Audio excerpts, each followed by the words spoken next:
Beredar sebuah rekaman di Telegram pada Jumat 30 September 2022 yang memperlihatkan militan Ukraina tertangkap pasukan Rusia. Militan Ukraina digiring pasukan Rusia dengan cara merangkak.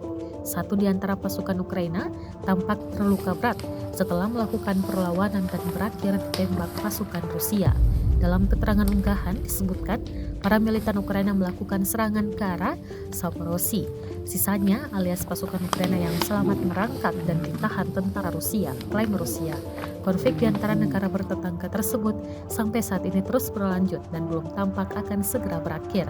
Invasi yang diluncurkan Presiden Rusia, Vladimir Putin ini dimulai sejak ia memerintahkan pasukan militernya untuk meluncurkan serangan berskala penuh ke Ukraina pada Kamis 24 Februari 2022 lalu.